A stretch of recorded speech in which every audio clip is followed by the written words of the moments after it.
Good evening, everyone. Welcome to this special Dhamma talk, which has been organized and arranged upon a special request which was made by Anoma Senaratne and her husband Chitra Senaratne as a Dhamma sharing to as a Dhammadana, as a Dhamma sharing in the memory of Chitra's late mother, Leela Senaratne, and late father, Simon Senaratne. So on account of Anoma and Chitra, you are able to listen to the Dhamma today, which is a blessing in every way. More reasons to listen to the Dhamma. So I just want to check whether the sound is clear. Yes? Okay. So let us start off by chanting Namo Tassa. Namo Tassa Bhagavato Arahato Samma Sambuddhassa. Namo Tassa Bhagavato Arahato Samma Sambuddhassa. Namo Tassa Bhagavato Arahato Samma Sambuddhassa.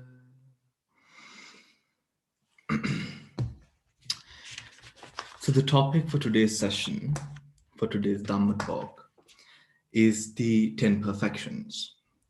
Now, the 10 perfections is not a teaching that is new to any one of us. If you are a Buddhist, if you have been brought up in a Buddhist environment, regardless of whichever tradition you might come from, the 10 perfections are part and parcel and an integral core of our practice, our day-to-day practice. The 10 perfections, although they might not be spoken of with regard to, for example, let us say, in line with aspects such as the Patijjasamuppada, the Patthana, the Chaturara Satya, all these doctrines, yet the 10 perfections exist amongst all of these doctrines. The 10 perfections goes into solidifying the practice to an extent where now the practice becomes not a part of us, but becomes us, becomes almost the embodiment of Dhamma. The pathway, if someone is to ask, Bhante or Venerable, how do I make the teachings a part, or how do I embody these teachings, just as the Buddha taught, that the answer to that would be the 10 perfections. The 10 perfections. Now, the 10 perfections within the tradition, the Theravadins have always seen the 10 perfections in 10 different sort of subsects. 10 perfections. However, the Sarvastavadins or the Mahayana tradition has seen the perfections in a set of 6. A set of 6. To sort of bring out or bring to light how important the teachings of the 10 of the perfections were, the Mahayana practice, which is the Bodhisattva practice, has embodied the 6 perfections to such an extent where through the Sarvastavadin tradition leading up to Mahayana, and what they practice now has actually been molded by these six perfections, which they quote as six. However, the Theravadins hold it as 10. So, just a bit of background there. Now, when we go into the 10 perfections, the Theravadins have always understood or learned the 10 perfections in a way of interconnectedness. It has always practicing one means practicing the rest of the nine. There is an interconnectedness between each and every perfection. When we would take one perfection, it would not be full. You cannot fulfill the perfection, one perfection, without fulfilling the rest. This is because of the complexity of mind. For example, a person who gives wholeheartedly in the correct, rightful manner will also give with wisdom. In the act of giving, there is effort made. To give, there is determination. In giving, there is truthfulness. In the process of giving, there is sati, awareness. In these sorts of ways, we can connect each and every part of the 10 perfections in a very graceful and well-fitting manner. Right? Now, today, the way that we would be handling the 10 perfections would be a little bit different. We would be approaching the 10 perfections inspired by the Dhatu Vibhanga Sutta. Now, within the Dhatu Vibhanga Sutta, Sutta number 145, Majjhima Nikaya, Dhatu Vibhanga Sutta, we find the Buddha speaking of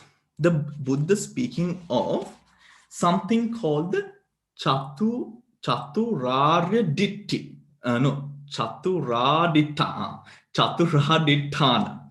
Chatu Adittana. The four, it's usually translated as the four foundations. However, if we would also take another translation, the four types of determination, or in its true meaning, we can understand it as the foundations, the four foundations of determination.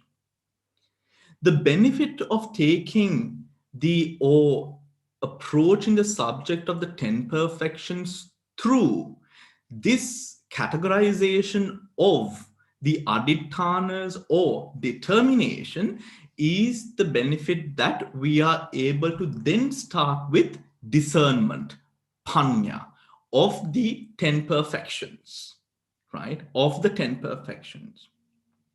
Now, just to remind those who might not be aware of the 10 perfections, we will be going through each and every part of the 10 perfections. So if you do not know what the 10 perfections are, don't worry, we'll take you through it, right?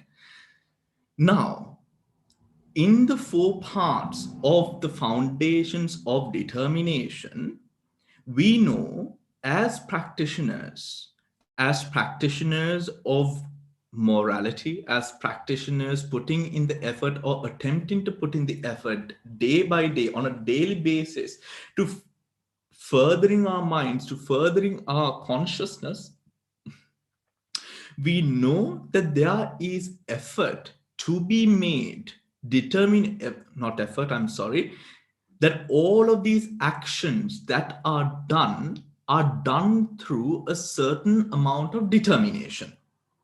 For example, if you are to give a dana, you have a certain amount of determination to complete the act of giving the dana. If you want to leave your house and go grocery shopping, for example, you have a determination that you place where you are determined to now go and get your shopping done. If you want to do some sort of chore around the house, you have a determination of some sort where you are now determined to get it done at that time or whatnot. Determination becomes the foundation of all the rest of the nine, mind you, rest of the nine perfections.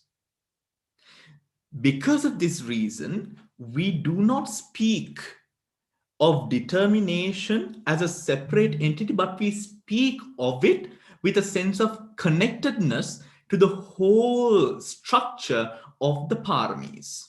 Because without determination, the paramis will not be fulfilled in any way, right? Something that I would like to say is with regard to, for example, morality.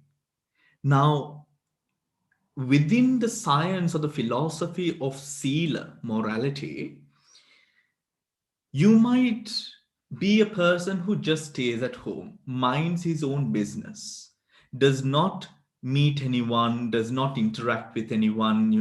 Maybe you just stay in your room, you're not a burden to anyone.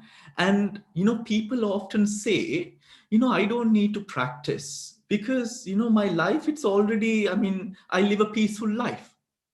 But do not think that that life is going to take you into enlightenment. It is not.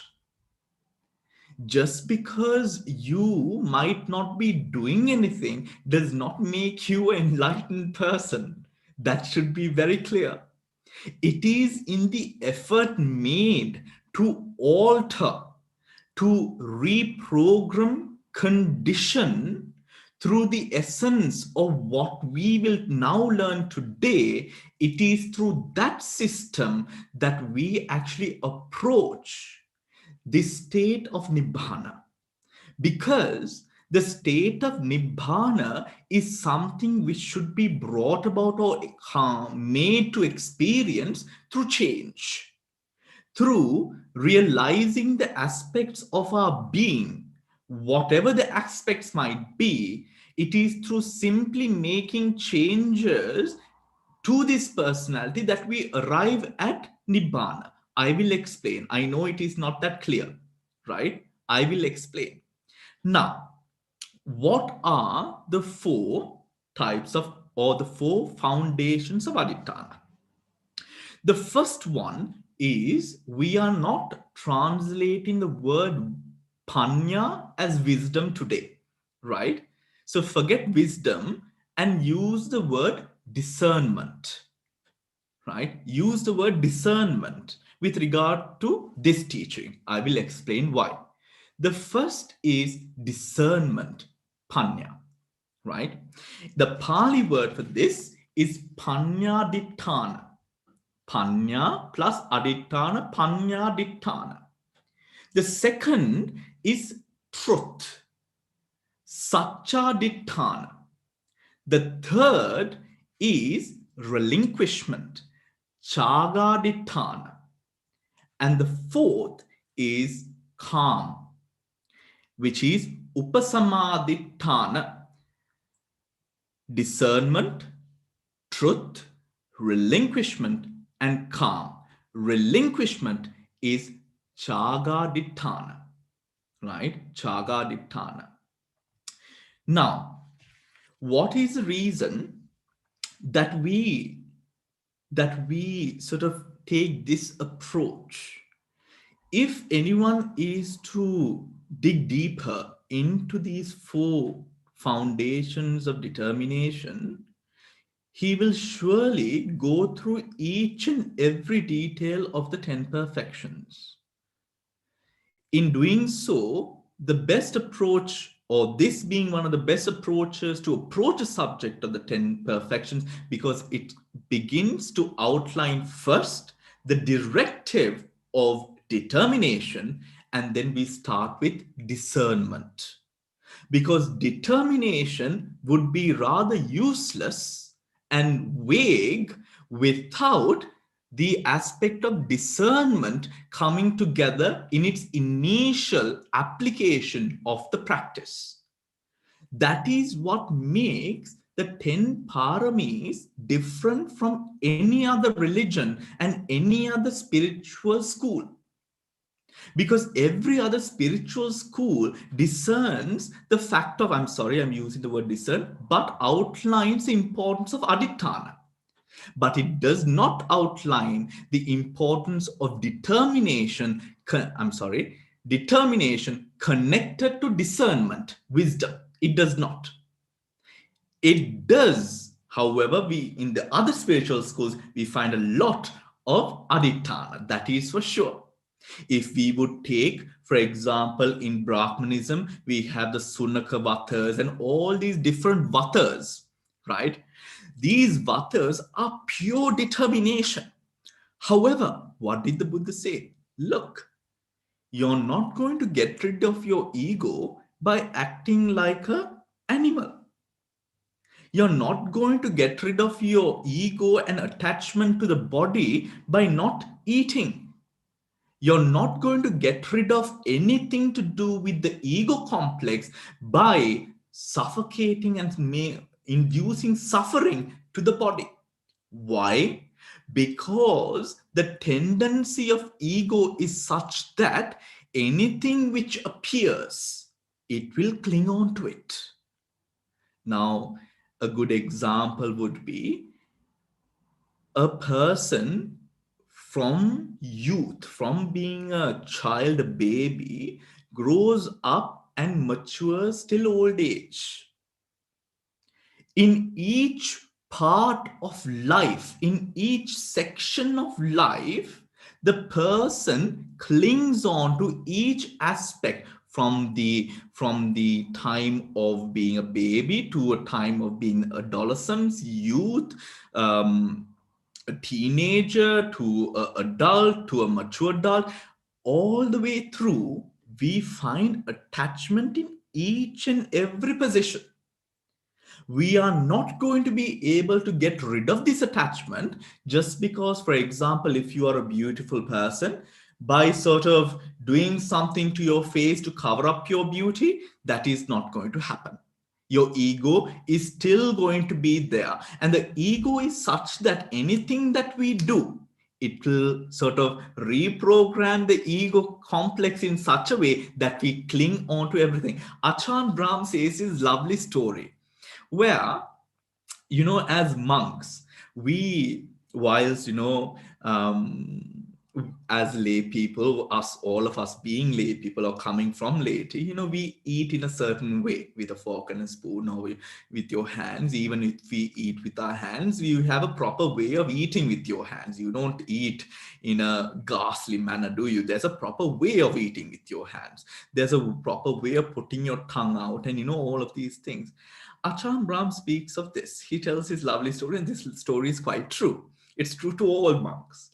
See, when we eat in our bowls, we are taught as young monks to not, of course, sort of pleasure ourselves by the different tastes. In order to sort of get rid of this pleasure, something that we often do is all of us, we mix everything together. Right? Even the dessert, right? Even the dessert. So the yogurt, if there is jelly, the jelly, it is a mess. It is an absolute mess. However, when you mix all of these food, at first, yes, it is a little bit disgusting to even see. However, when you start tasting it, it's much more better than eating separately.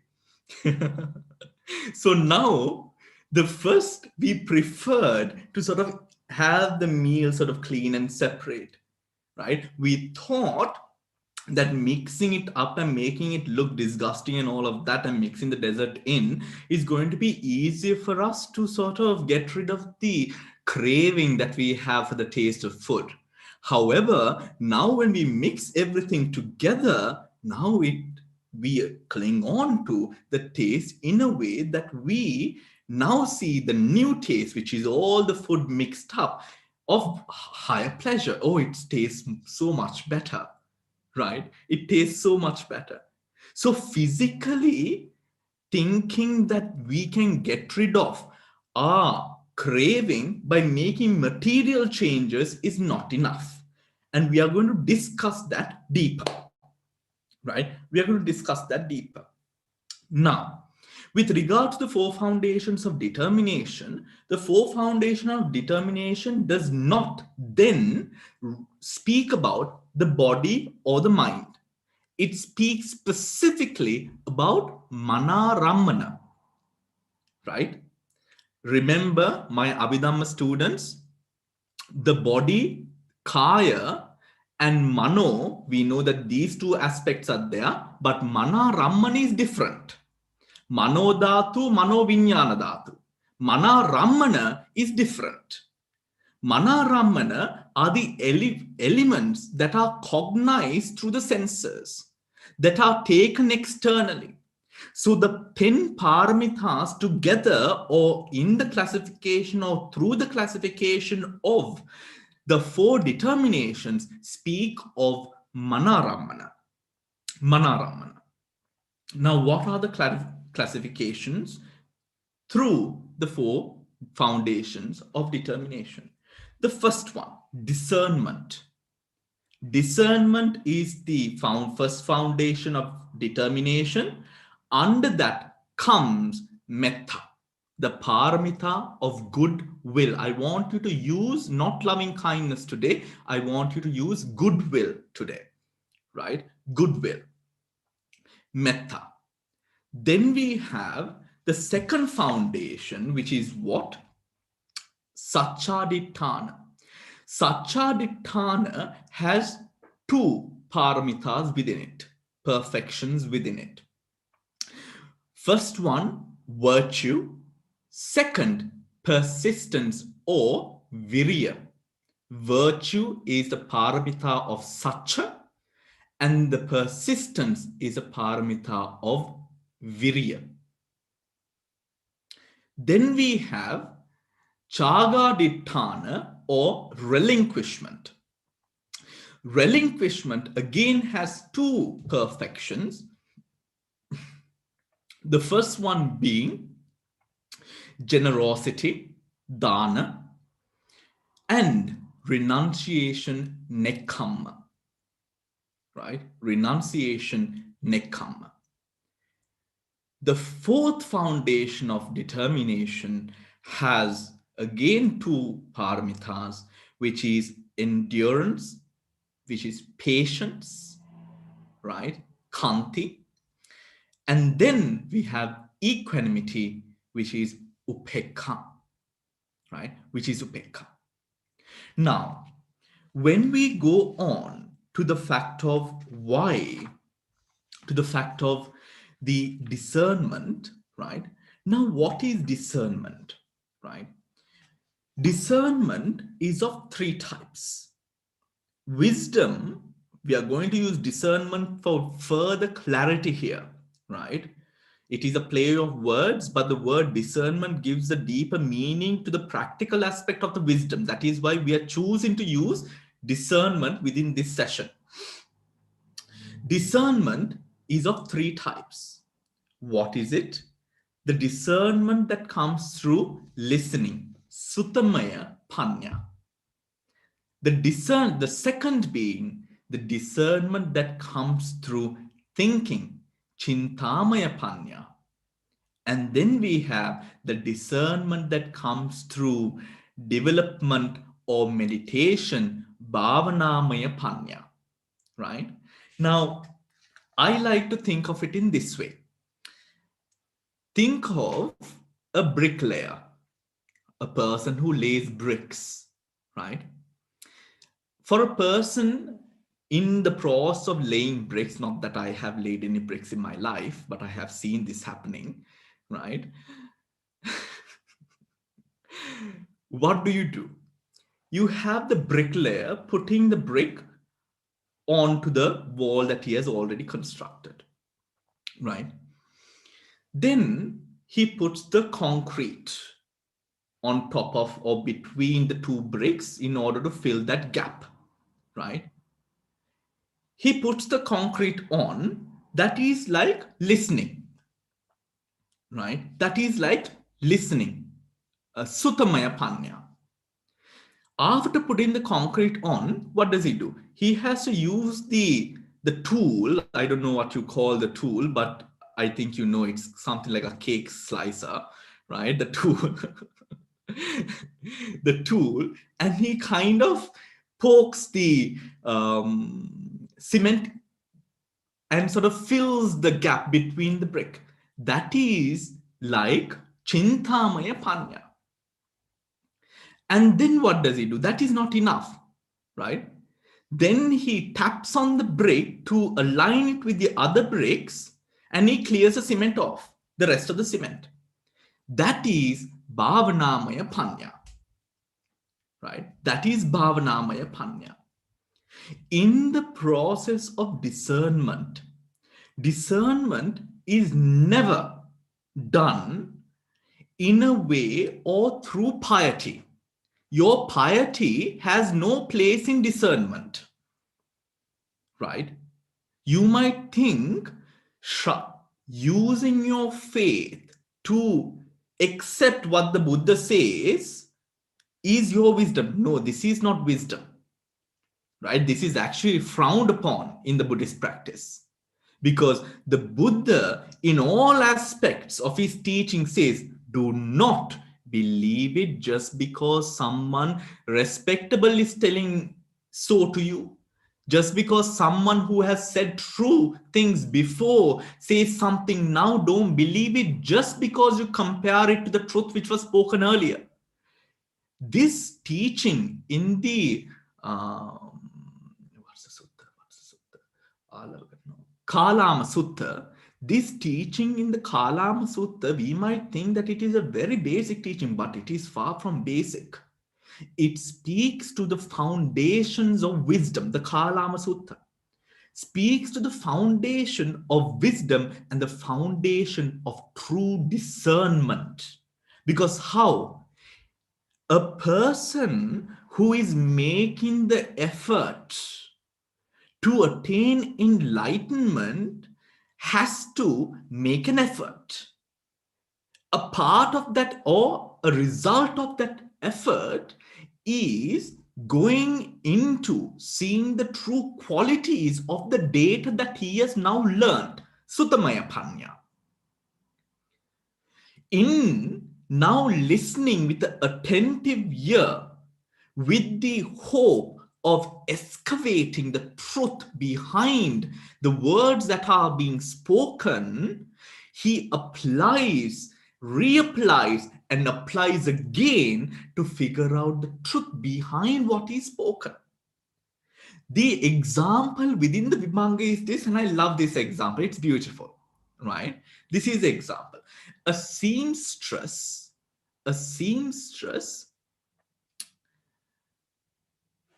is stitching a dress. A dress that is well stitched is a dress that fits comfortably, looks comfortable to the outside eye, and also embraces the body and projects the body in its most beautiful manner. I mean, that is a beautiful dress, isn't it? Right? It must fit comfortably, it should be good, and it also should be looking nice. How does the seamstress do this? Right? She first cuts out the sort of the template of sorts of the dress, stitches it together, wears it, and then sort of models in front of a mirror and sort of sees, okay, is it right? Where should I sort of edit or sort of, where should I make alterations? Removes it, makes alterations, wears it again sort of discerns where is it now perfect? No, removes it again, makes the changes. In this way, she does it over and over and over again up until the dress has reached a standard of perfection in the eye of the seamstress. That is Panya. Do you understand? Right? That is discernment.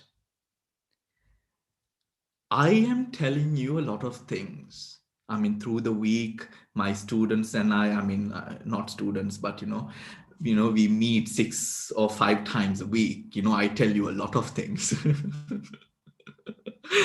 In telling you a lot of things, now, this is something I am telling you. In telling you these things, just because you listen to the Dhamma does not become yours.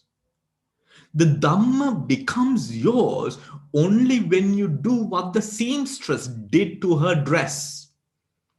which is wear it, see whether it fits, makes the alterations necessary in order that now the dress fits beautifully.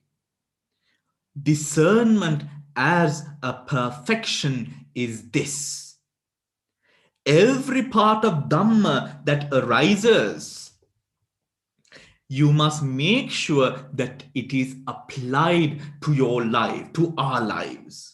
See how it can be altered. See the way the trajectory fits into your life in a way that now you're focused upon what? Perfecting the different attributes that we have to perfect in our life.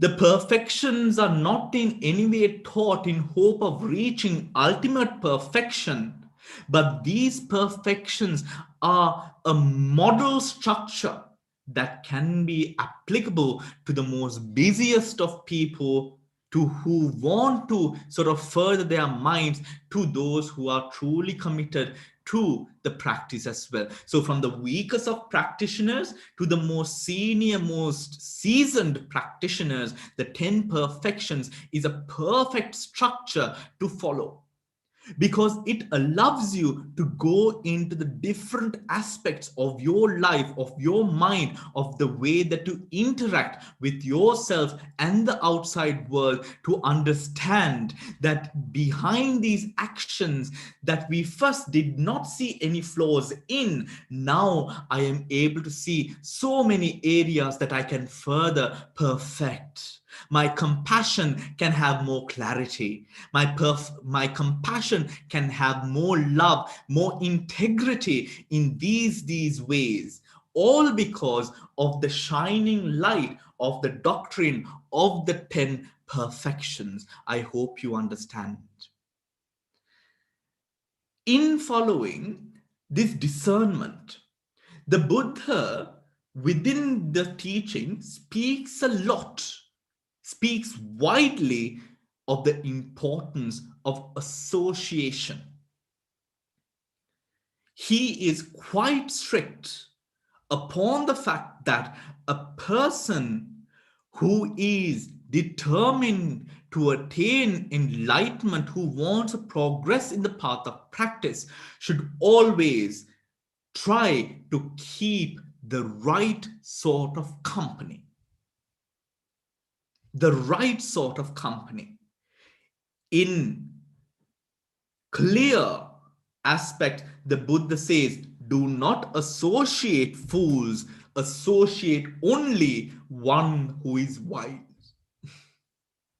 Associate those who are either equal or beyond or above you in terms of values and qualities and wisdom, so that you have a motivation to further and better ourselves, better yourselves, all of ourselves.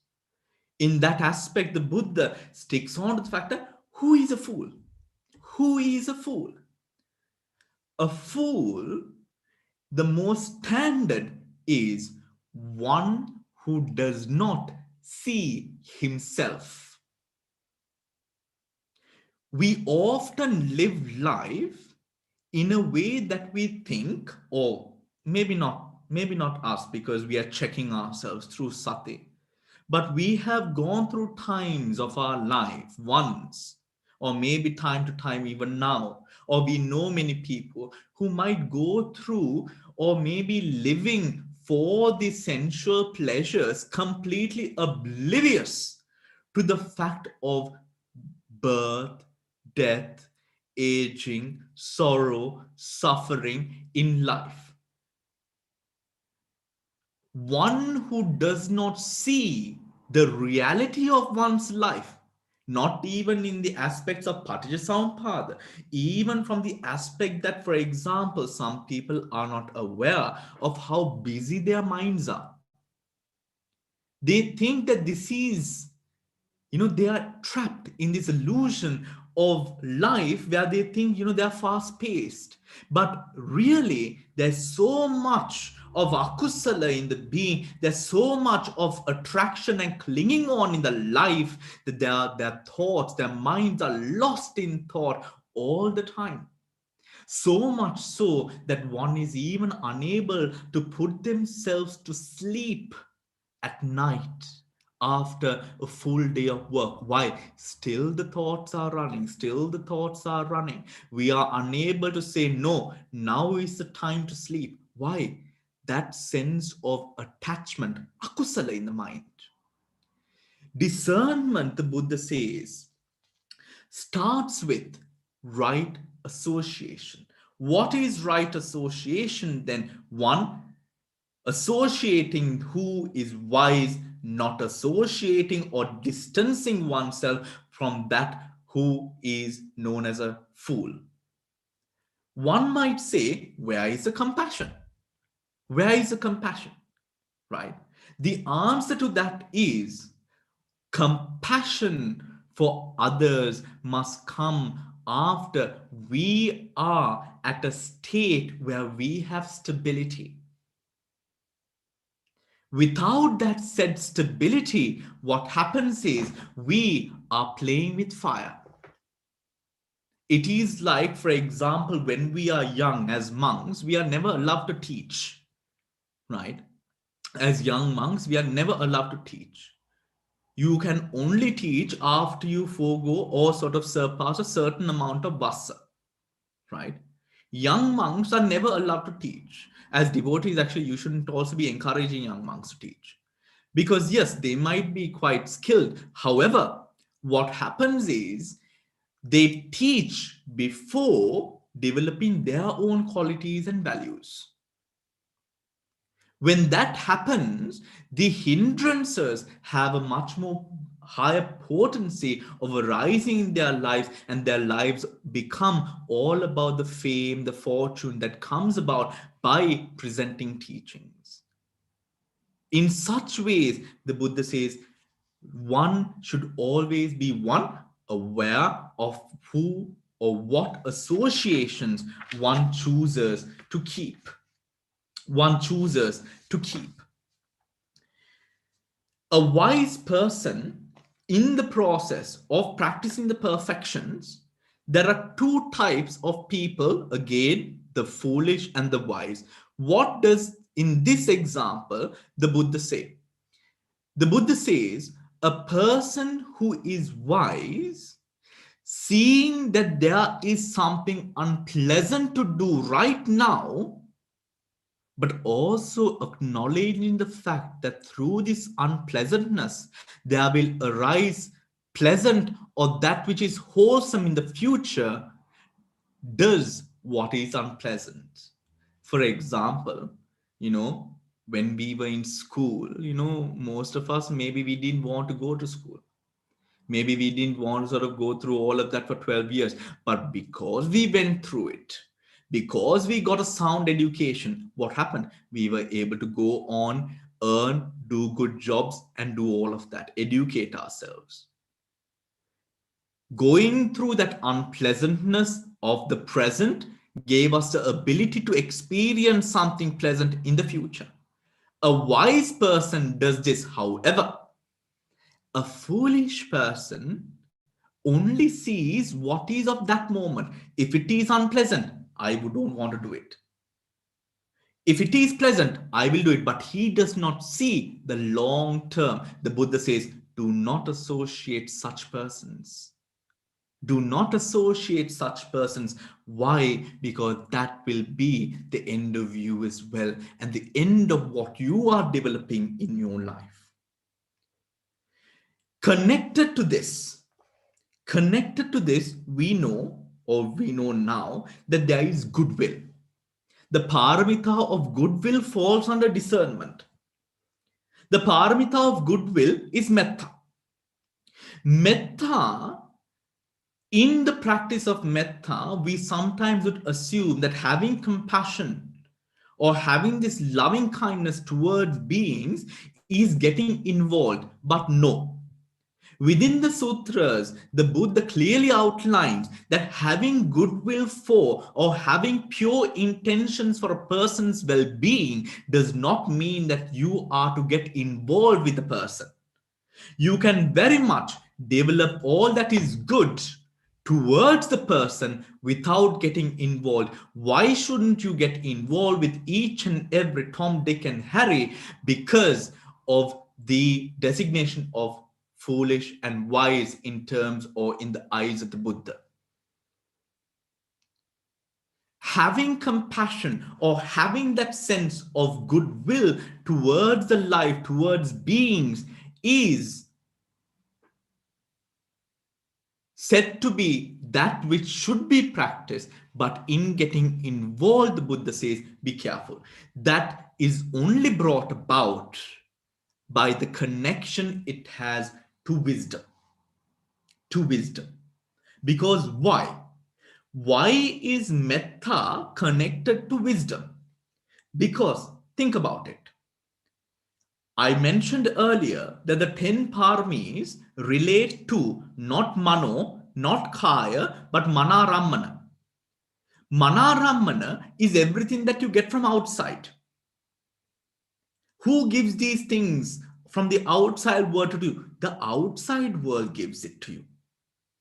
In comprehending the elements of the external world, if we have wisdom but not compassion, there is an imbalance that could potentially arise when we are moving ahead in our practice of the perfections.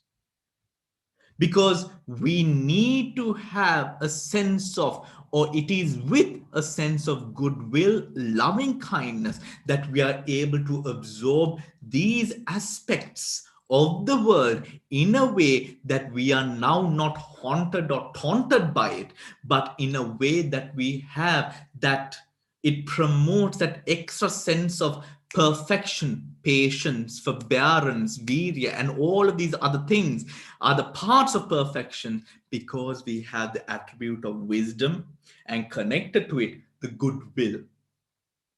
Our heart is at the right place. In being in this right place, we are not moved or we are not wavering from one part to the other. We are stable.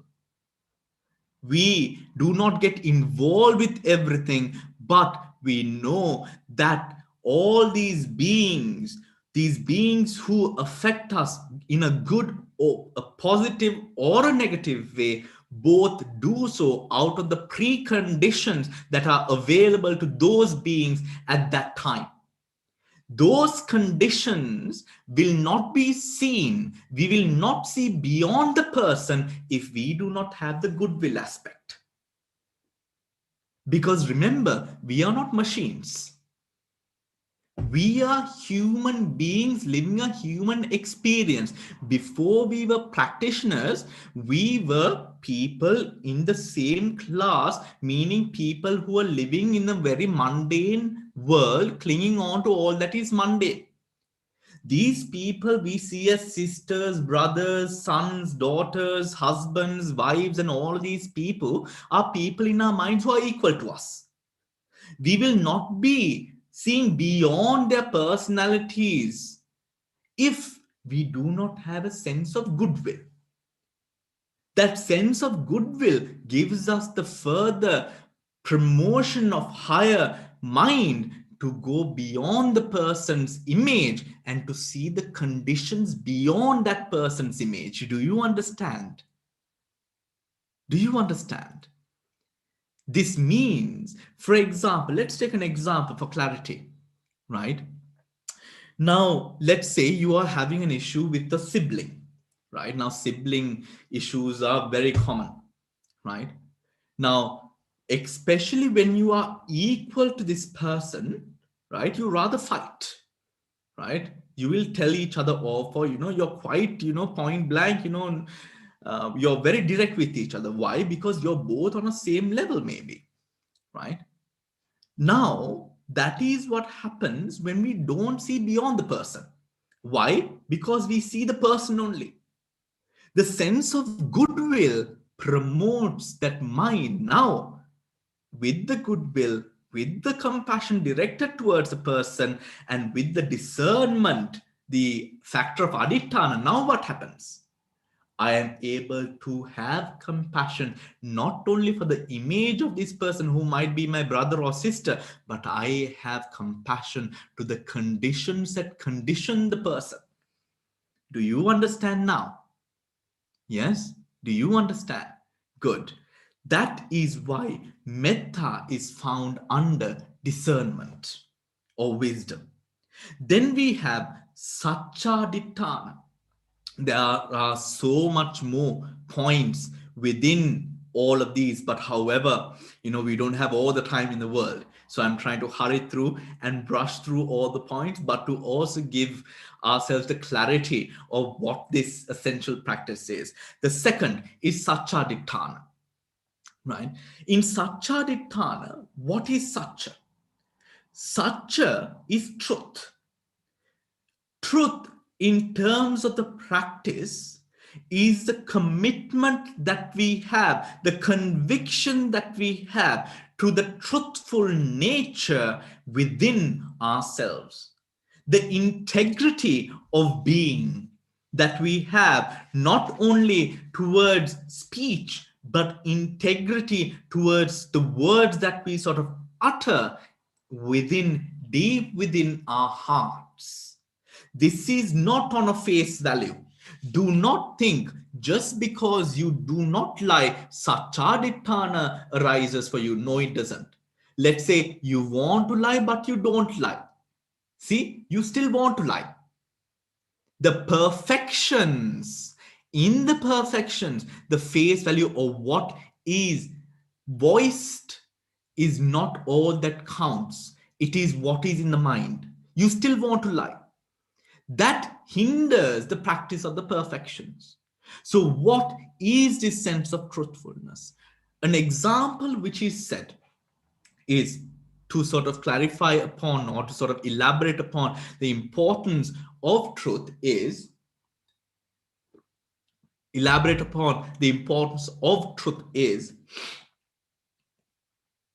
there are instances where people find the Dhamma not agreeable to them, right? They don't find a fruitful result of the Dhamma, right? Now, this is in the Vibhanga, right? The Vibhanga is a beautiful book. It is within the Abhidhamma Pitaka, but it is all about practice, right? So I do highly recommend, if you do get the Vibhanga, please read the Vibhanga. It is like a storybook. You can keep on reading it. It's a lovely book. The Vibhanga, it states this example.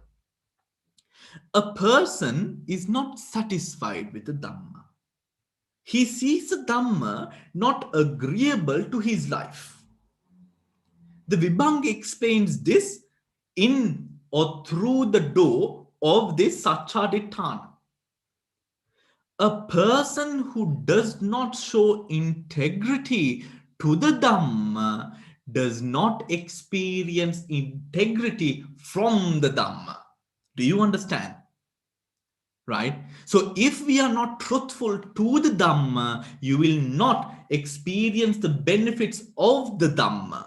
Why? Because you have not exposed the aspects of ourselves, of our hindrances, of our latent tendencies, of our kileshas, upakleshas, ogres, yogas. All of these things has to be exposed to the Dhamma in a way that you lay naked to the Dhamma itself, revealing your most inert desires that you have in your heart.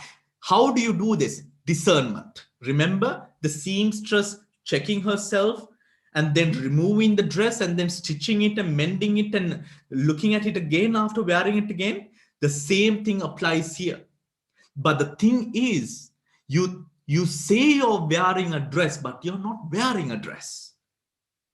You're not showing what you are within. You're not honest to the Dhamma. So the Dhamma fruits will not be experienced by such a person. That is why truth is important. That is why, as a Bodhisattva, the Buddha, whilst he committed all of the other sins, he did never commit saying a lie. That is why the Buddha is the Buddha, because of his commitment to the truth. The Buddha once asked Venerable Anuruddha, I'm sorry, not Venerable Anuruddha, Venerable Upali, the naughty Upali. You must have heard about Upali again and again and again. You know, he's a notorious character. Upali, the Buddha asked, Upali. Now, Upali has done something very bad, right? So the Sangha brings Upali to the Buddha, right? As usual. Upali is usually comes in front of the Buddha for doing something naughty. Now, the Buddha asks Upali, did you did you know that this thing that you are doing might not be agreeable to the Tathagata, might not be agreeable to the Dhamma, might not be in agreement with the Sangha? And he says, yes, Bhante. You know, if Upali, you knew that, if I was to tell this Sangha to go on to the puddle of mud outside the monastery and to jump into the puddle of mud and bathe in the mud, Upali, will the Sangha do it? The Upali says, Tathagata, Bhante Bhagava, you are the most foremost teacher in the world. The Sangha, your disciples, have committed their life to you. So, yes, Bhante, they will do it. Then Upali, what the hell are you doing?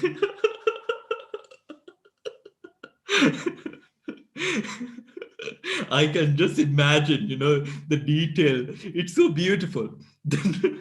Because the Buddha, he exactly in that tone, he said, then what are you doing? And Upali was a notorious character, right? This sense of that respect that the Buddha commanded was because of his truthfulness.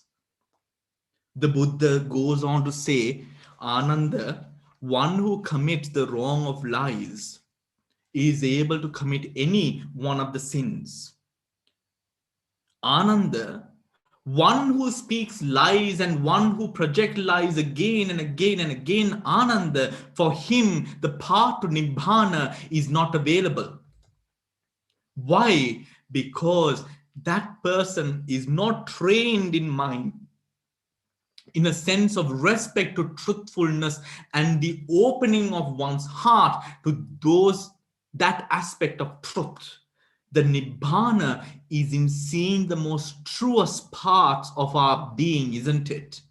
The hindrances, the kleshas, these are the most ugliest parts in our existence. If we are unable to do the most gross thing, which is to speak the truth, how are we able to be truthful to the practice? That is why Satchaditthana has two things, two paramis. What are the two paramis? Virtue and virya. Look at that. Does that make sense now? Right? I don't think I need to even explain it.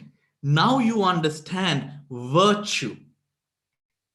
Virtue does not arise by just face value. Virtue stems from the depths of one's heart. In the true practice of virtue, what is in practice? What is in practice? In the true aspect of virtue, what happens is the person does not even have the thought to do it. Why? Discernment, wisdom, having that aspect of wisdom in one's mind, he knows. Now, don't think that this needs to be applied and reapplied again and again. No. Yes, it needs to be applied and practiced at first, but as you progress, it becomes natural to you, right? It becomes natural to you, almost as natural as you would hold your cutlery as you would hold your cutlery, almost natural to you as you would dress your tie, almost natural to you as you might bathe and shower yourself with what you do to clean yourself.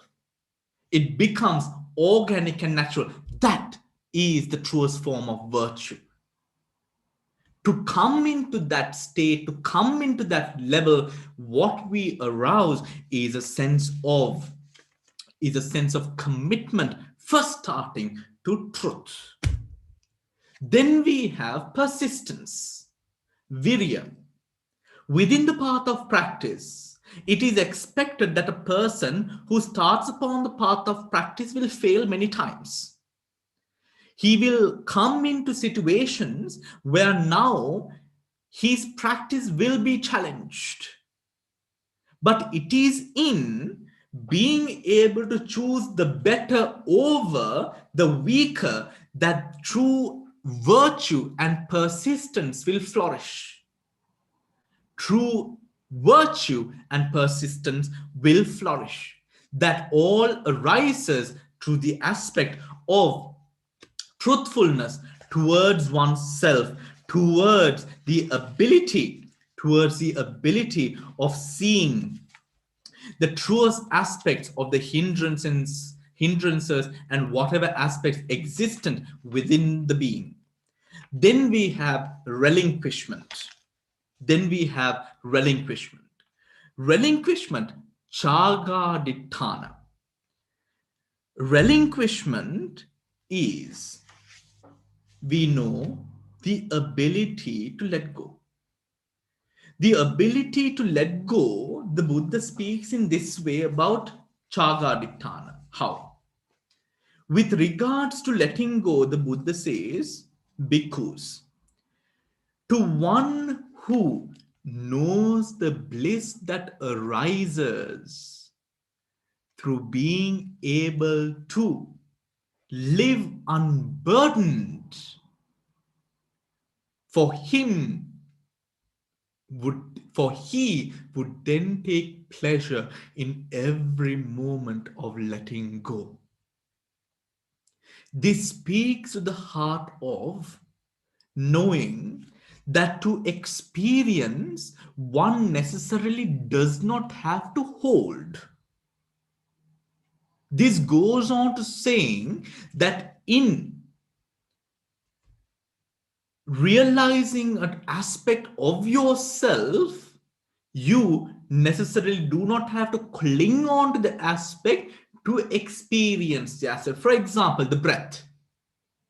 The breath, the moment, if we at this very moment, if we start controlling the breath,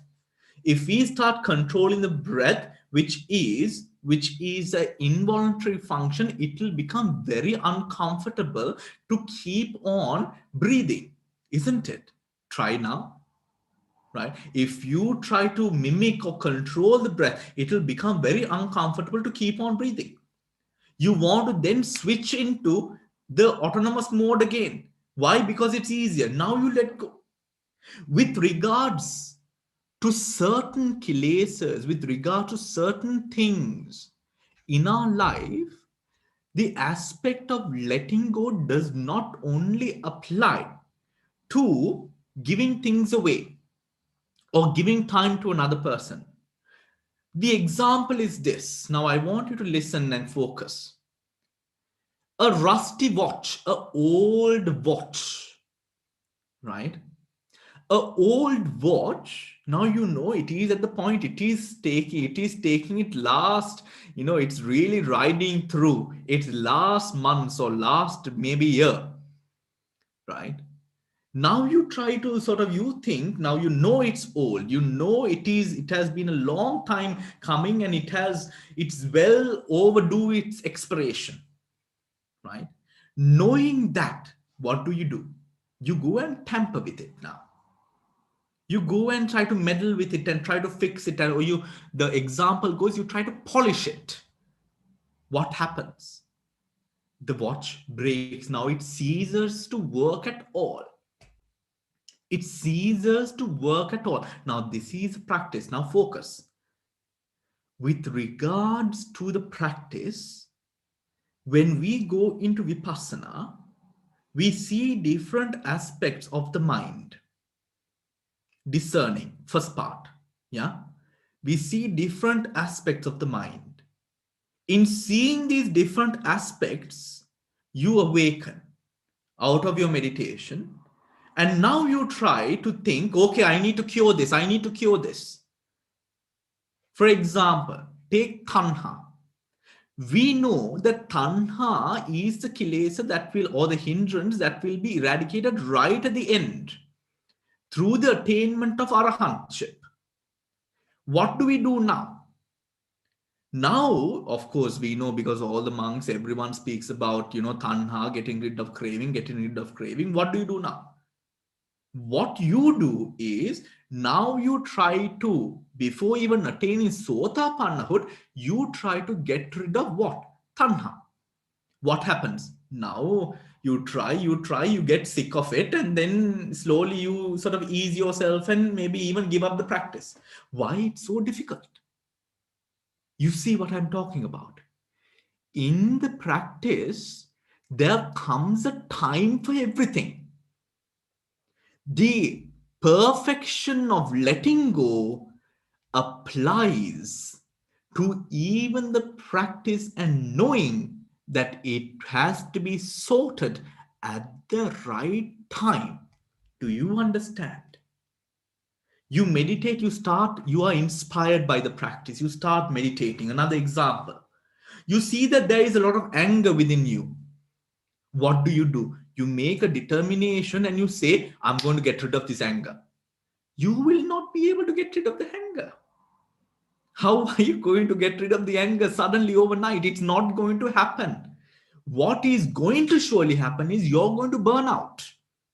What does the Buddha, what does the Vibhanga say? What does the Buddha say in the Vibhanga? He says, observe, discern, reapply.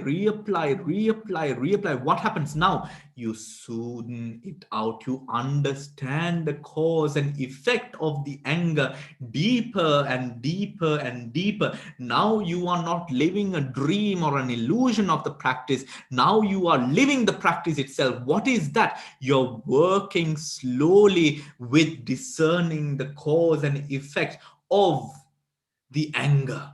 Now effectively getting rid of the roots that are contributing to the anger, and you understanding your anger more and more and more. Do you understand? This is where letting go, relinquishment applies not only to dana, but also the fact of letting things just be. This is important. This is very important, because the moment that we see a hindrance through our practice, through our meditation, we are motivated to now try to do something about it. Please stop. You don't have to do anything about it. Just continue to observe.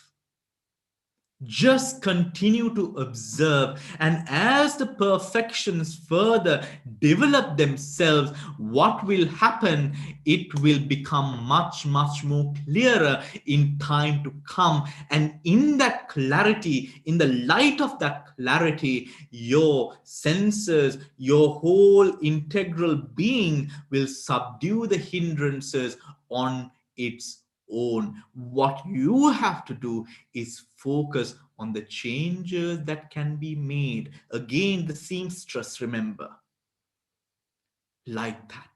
What is included within relinquishment, generosity, and renunciation? I'm sorry if I'm going too fast. If it is a little bit difficult for you to catch, I don't think it is. But if it is, please, you can refer to the recording afterwards as well. Okay. Relinquishment has two paramis, generosity and nekama, renunciation. Generosity here, of course, is the aspect and the willingness to support and give something, time, material, or whatever it is, to another person. Now, Chagaditthana has four grounds for the bonds of fellowship, right? There are four grounds that bring about the bonds of fellowship, right? What are the four grounds? What are the four grounds? The first is giving, right? Giving, being able to give. The second is kind words, being a person who uses kind words in communication, right? In communication. The third is help that is beneficial, not help that you would like to give because you want to perfect your parami, but help that is really truly required by that person, right? And then there is the what brings all of it together, the fourth aspect, consistency. Consistency. The Buddha says, the Buddha says very beautifully, he says, a mother gives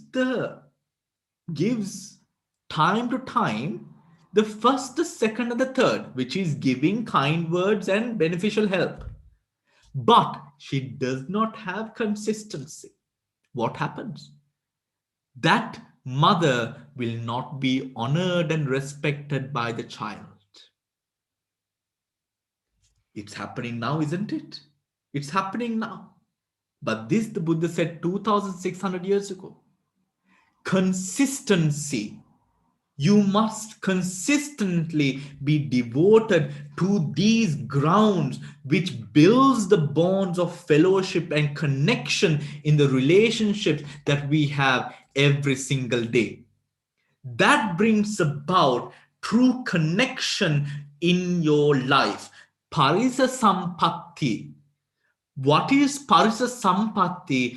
Parisa Sampatti is when you have people to support you. That is brought about by these four bonds of fellowship. Why did the Buddha have so many monks, lay people, kings and queens and ministers and all of these people doing so much for the benefit by just a word? The Buddha had to just utter a word and it is done. Why? This giving, giving of kind words, beneficial help, and consistency. How consistent was he? How long does it take to become a Buddha? So, Sara Sankappa, which is, through example, it says a kappa is the time that it takes for a divine being to rub a divine shawl on a mountain as more bigger than Mount Everest and to sort of wear it down. That is the time. So much of time has gone into the Buddha's perfections. So the perfections should not be taken in a way, okay, let me do this fast, let me do this fast so that I can get enlightened, that I can become this or that. No, that is not integrity. There is no, I'm sorry to say, there are no shortcuts. It is not as easy as going to a McDonald's drive-through, unfortunately.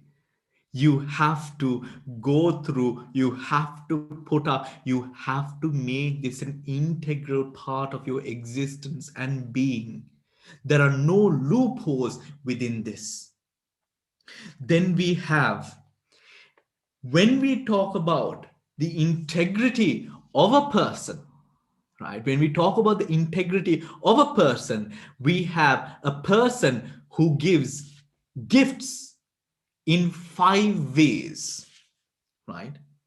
One is giving with a sense of conviction. A person with integrity gives in these 5 ways. The first being giving with a sense of integrity. The second being giving with a sense of giving attentively, with conviction, with attentiveness, gifts that are given in season. In Sinhala, we say, Sudusu Kale di Denadana. Then we have gifts that are given with an empathetic heart. And then at last we have gifts that do not create adverse effects for other people or to oneself, right?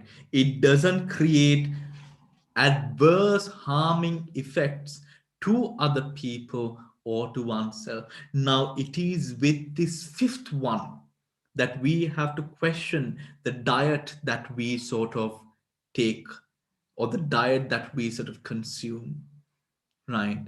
The diet that we might consume, or the diet or the food that we might offer, right? Or the things that we might offer that goes into harming a person or create adverse effects for where we get that food from, right? This is where, this is the part of Dhamma which questions the the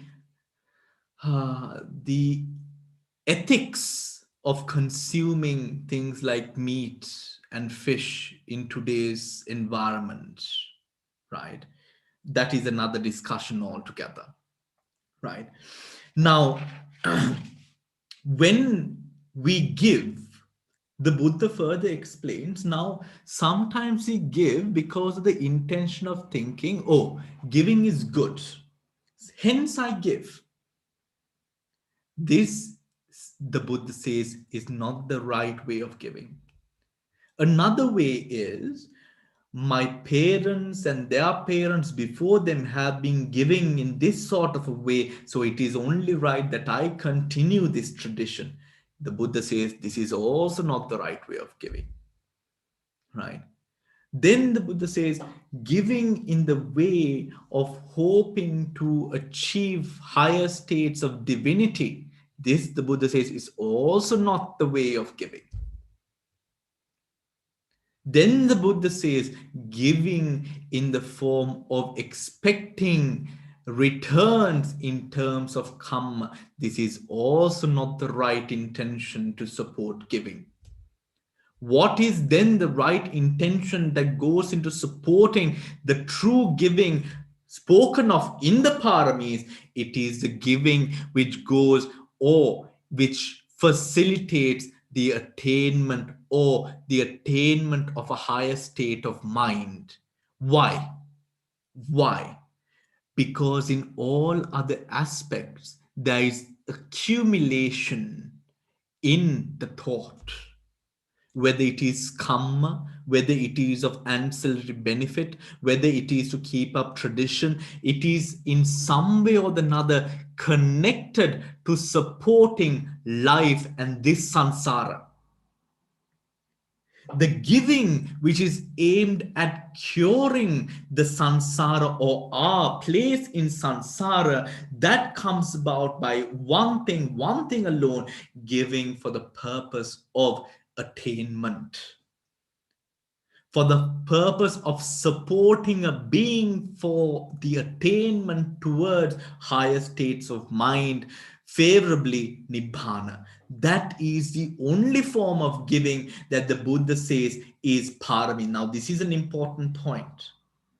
Something that we often do and practice is we give, for example, with this aspect of sharing merits with the dead relatives. This is wrong. This is wrong. Because why? Because the main purpose of the giving is then for the relatives, not for the receiver of the gifts. So the intention is again supporting one's relatives, not the selflessness that forms the foundation of giving itself. So organizing a dana, now as monks, it is a very difficult situation because we know these things, yet we have to entertain the devotees' urges to sort of, organize a dana for sort of pansakul and all of these things. But we know intrinsically this is wrong. This is not what Buddhism is. However, if you have to sort of filter it in that way, I would probably have to starve, People are going to stop giving. So, but this is the sad situation of Buddhist today, because we are unsure of the practice, a practice as basic as the giving of a meal.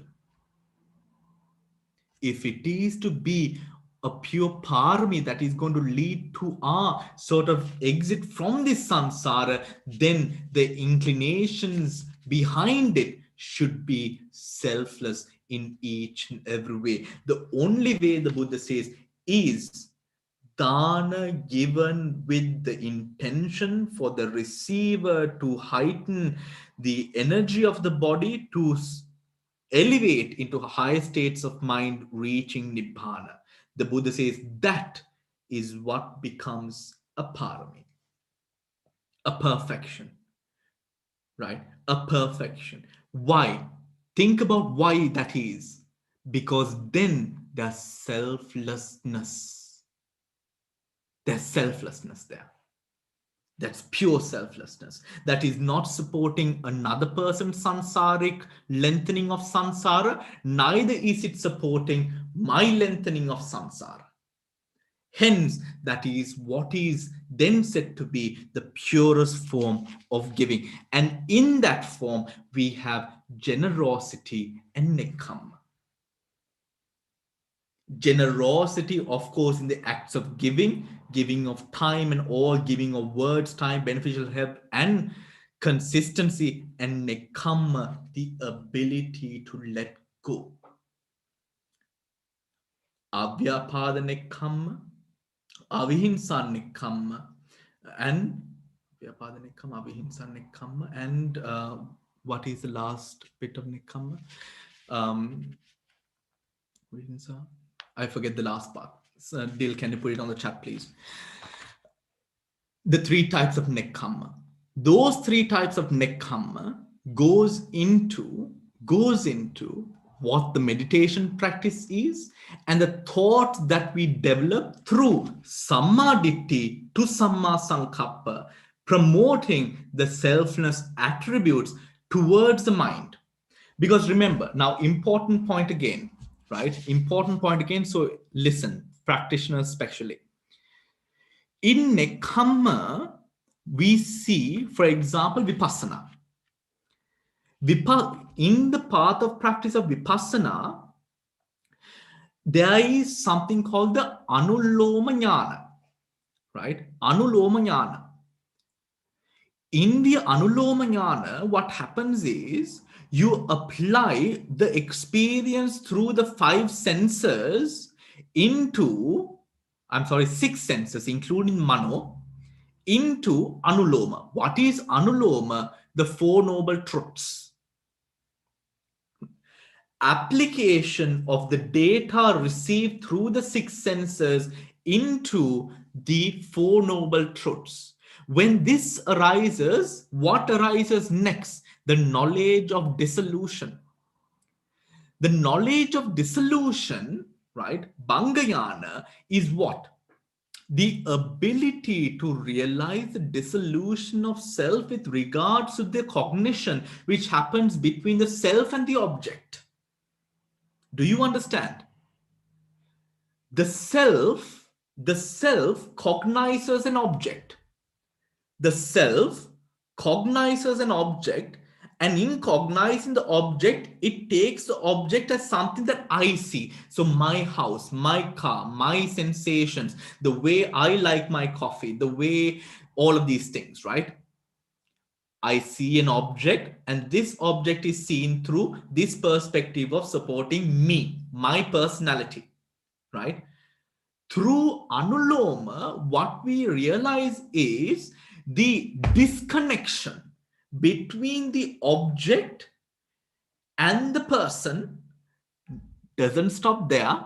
It goes into the practice as well. That is where the enlightened being, remember, the enlightened being doesn't have Dhamma working in his mind all the time. Why? Remember the simile? The Dhamma is used to cross the river. Once the river is crossed, the raft is put or left at the bank of the river, and the man walks. The Arahant walks only to use the raft when he wants to cross again. Do you remember? Dhamma does not work in the mind of the Arahant all the time. But the moment he takes an object, that object is taken by way of that sort of Arahant mode cognition, if I am to say it in that way, right? Meaning, when the Arahant is experiencing something, when the Arahant is experiencing something, he can experience it at that moment, but he doesn't connect it to the self. Then he can experience something else, does not connect to the self. That is what the result of Anuloma Jnana is.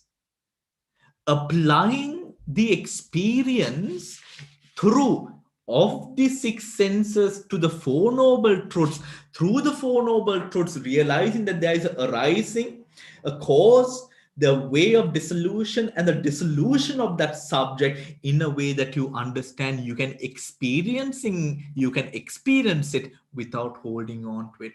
Just like you could experience the beauty of a flower of your neighbor in your neighbor's garden, but you don't need to plant that same flower or go and pluck that flower to enjoy the beauty.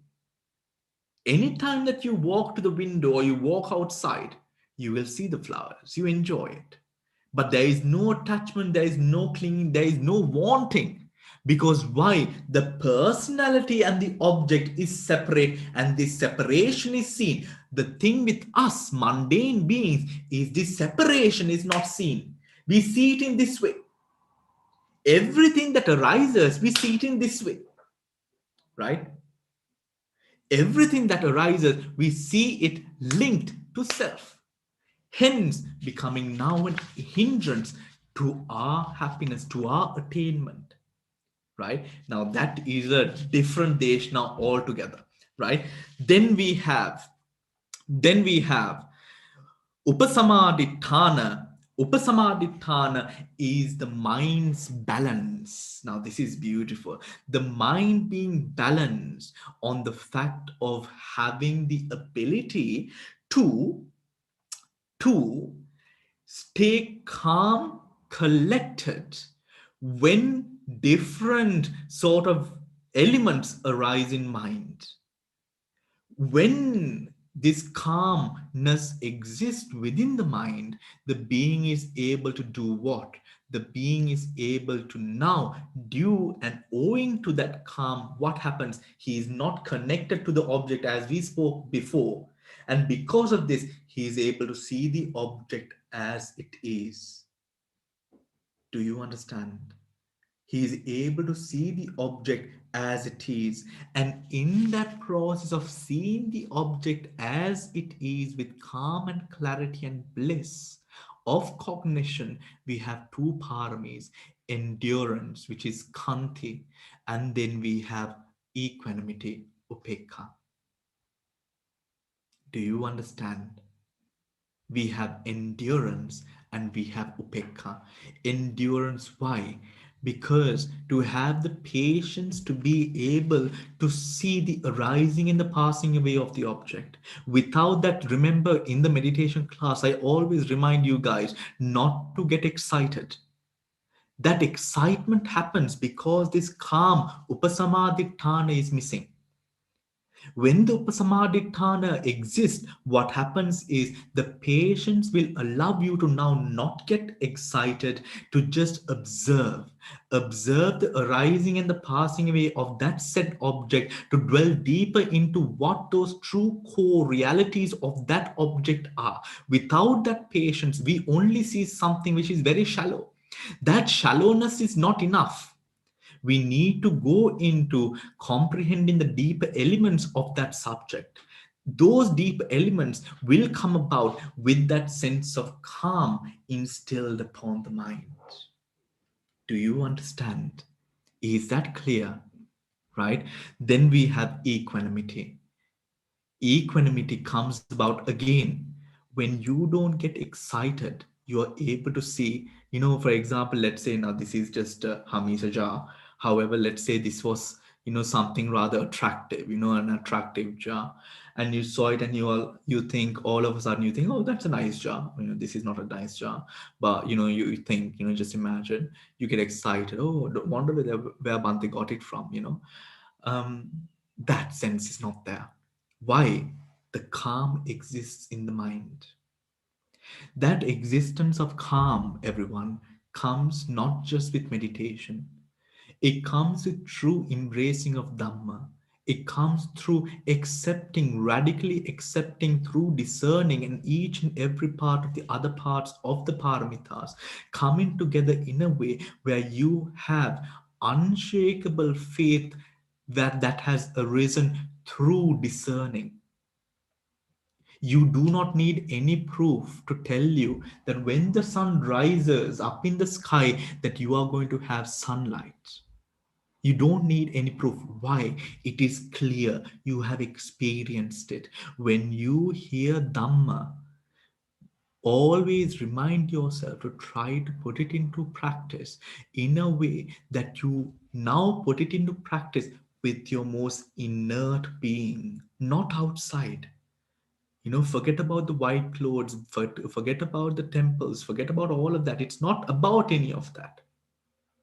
It's all about how are you applying this to your defilements.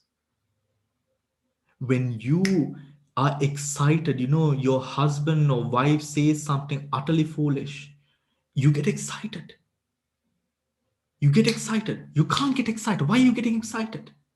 You've experienced that 1,000 times, more, probably more, right? You've probably experienced that same instance where someone in your family says something that you do not agree to 1,000,000 times, maybe. But still, we get excited. Up to this day, we get excited.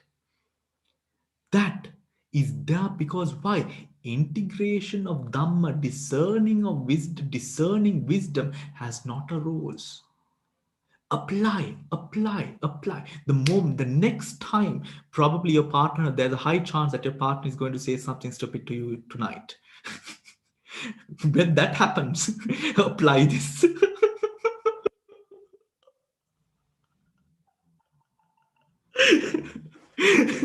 When that happens, apply this and see how far you get. And in seeing how far you get, do it again tomorrow. Make yourself something that I have experienced in my personal practice is sometimes when it comes to the paramitas or practicing things like letting go and virtue and all of these things, and when you have to forgive a person, sometimes at the end of forgiveness you don't feel so good because you feel like that you were the loser, right? You feel like you were yes, I felt it too, what do we do about this? And then you turn around, take a jar and throw it at his head. I'm kidding. So we feel like we are the losers, right? The Buddha says in the practice of the perfections, that is why this practice is so good, because you know that you are forgiving in light of enlightenment. Do you understand? Now, when you do it in the light of enlightenment, now you have better support to forgive. You have better support not to get angry. You have better support to be able to go beyond the natural tendencies that you might have and to operate with a higher state of mind. Why? Enlightenment. The Buddha says this very beautifully.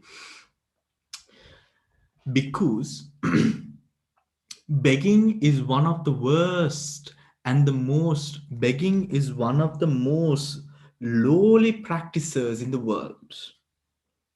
Begging. Begging is one of the lowly practices, one of the most lowly practices in the world, asking something from another. But because I am telling you to beg so that you can attain enlightenment. Because you are doing so, the begging becomes noble, right? In terms, because now this act is done in the light of enlightenment to escape, to go beyond the samsara that we are within. So when we practice or put to practice the perfections or try to sort of embody these perfections, and when you think, oh, I am the loser here because this person is not a Buddhist, he doesn't understand me, remind yourself that you are doing this for enlightenment, not for anything else, but for enlightenment. Then you will feel like the winner. That is what I have to share with you today. I'm apologies because it was quite a long session. But if you have any questions that you would like to ask, you can ask some questions now. If there are any, I would be happy to answer any, if there are any, or else we can move on to close the session for tonight. There are so much more great detail to be explained. We can connect the Abhidhamma Chittas and the Chaitasikas to these sort of four discerning factors. There are so many other points to go into greater detail. However, that would take many more hours to sort of cover. And I think it's good to take it slow and good to take it slow. There's a lot of data today. So I hope that in light of this talk, which was arranged by Anoma and Chitra, I hope that you have got that I have been able to instill a deeper understanding of what the perfections are. And in instilling that understanding upon you, that you will be motivated to continue your practice in a way that you perfect each and every day, not to attain perfection, but to perfect the little parts of our life that we can very much perfect. This is a great mechanism to keep in mind, to have in front of us every single day, to motivate us to do better, to work progressively towards enlightenment. Because remember, whatever it is that we do, whatever it is that we have, whatever successes in life that we truly have, if we are not happy in our minds, then it all doesn't matter. There are many people here who have children who have themselves lived accomplished lives, who have children who live very accomplished lives in terms of careers. If you look at your children, your own lives, you will see, where is the happiness? My children are running the same rat race that I am running. Where is a sense of happiness? Yes, they might have more financial support and all of this coming in from their careers and all of this, they might be having so much more. However, where is the happiness? That happiness comes through if the perfections are practiced, if the mind is further developed, we are able to, we are actually guaranteed by the Buddha that we will successfully achieve enlightenment. That we will successfully achieve enlightenment. Do not put this at a halt. Get started tonight.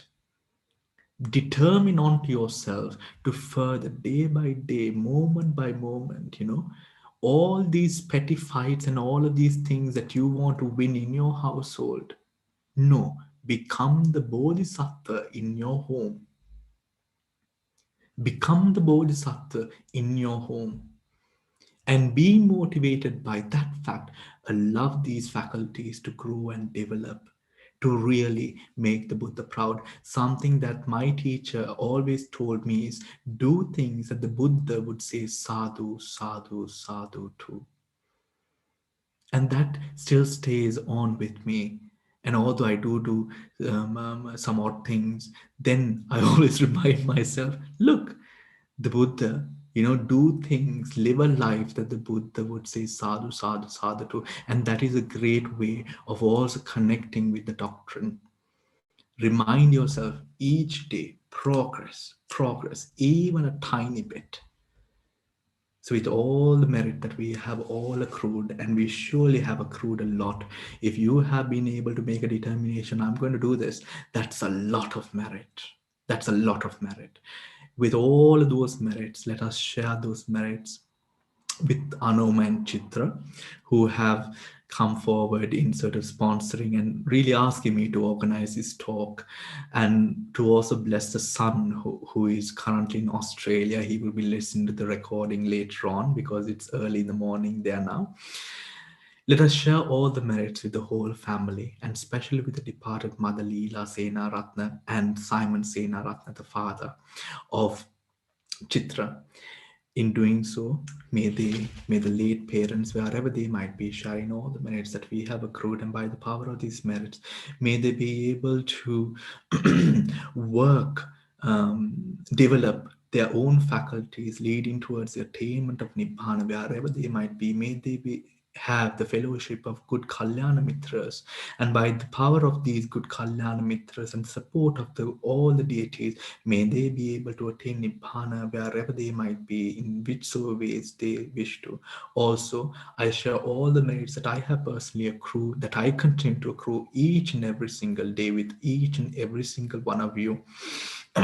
Your dedication to come attend the Dhamma talk, 1.5 hours long, to sort of try to understand all this data. It is really resilient. It is really something worth applauding.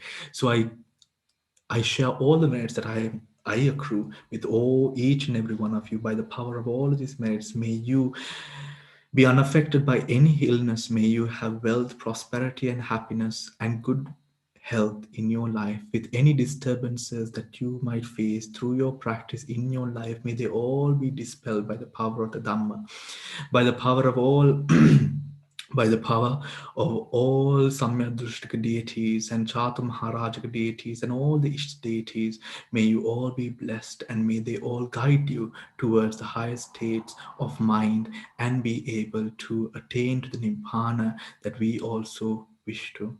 May you all be well and happy. Take care and have a good night. Teron Sarnai.